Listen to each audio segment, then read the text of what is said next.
got Southern comfort running through my veins. My mama was the wind and my daddy was a train. I'm the second coming of the midnight rider. I'm a modern day old soul singer, son of a gun and guitar slinger.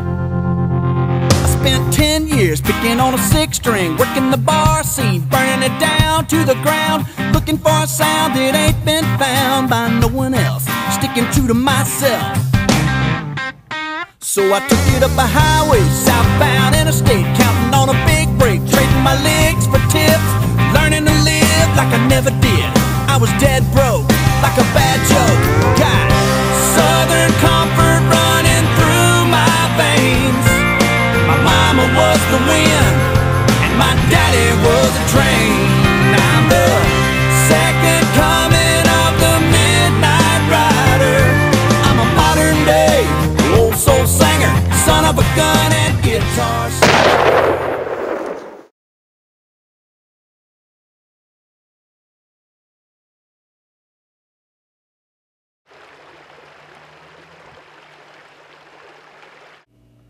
Welcome back to this week's show, Hunter's Guide 2012. It is week 12, and this show is going to be broke down a little different this week. It's been our Thanksgiving week. Hadn't had a lot of time to put together stuff. I've been hunting like crazy. Hadn't had much success. I did try to shoot one, and needless to say, you can call me the failure story, whatever. Shot it bad, it ran off, couldn't find it. Shot it with a bow. But anyway, is what it is. But this week is going to talk about the highs of deer hunting. And what I mean by that is the whole show basically is going to be based off certain success stories.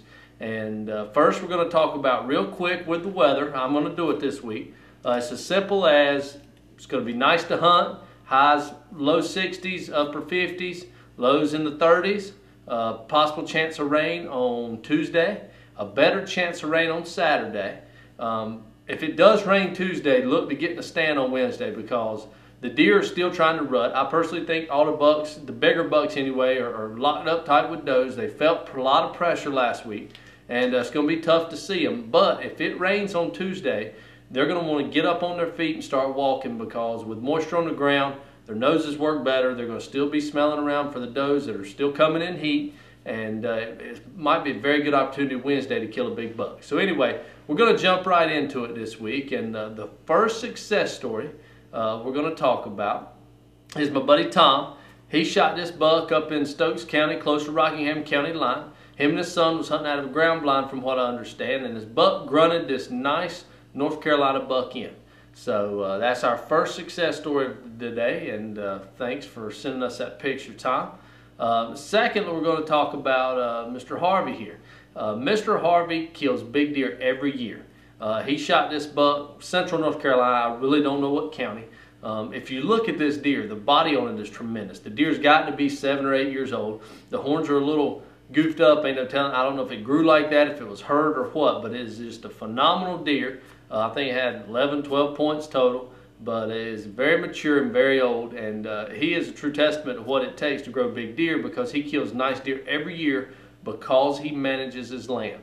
He has a lot of hunting pressure around him, but he still only shoots deer he wants to shoot, old deer, and it is a very good opportunity to kill big bucks if you continue to do that. So there's two success stories. The next success story I'm going to talk about is my Uncle Chris, who was sitting in a deer stand, I guess it was the day before Thanksgiving maybe. He's going to come and he's going to tell you his story about this very nice 10-pointer he killed while he was hunting the day before Thanksgiving. So I'll let him take it over from here. Well, it all started Sunday afternoon. After church, I took off, put me up a ground blind in a big pine thicket. I knew the hunting pressure had been pretty tough around the place, and I wanted to get close to the bedding area. And I brushed in a blind real good. I throwed out a bag of corn. I left the area. I let it sit for 2 days. I went back this afternoon. I had to work today. I went back this afternoon, and I was going to take my wife with me, but she's down on her back and she weren't able to go. This would have been her buck. So this one's for you, Kim. And had several does come in. Had one come in and blow and blow for probably 10 minutes. Luckily, that was early in the hunt, and she left. And probably 5:15, I heard a bunch of deer running. 3 or 4 ran into the corn. I heard this buck chasing. He was just burning a doe up, grunting every step, and I couldn't see him. I just seen pieces of his body through the woods.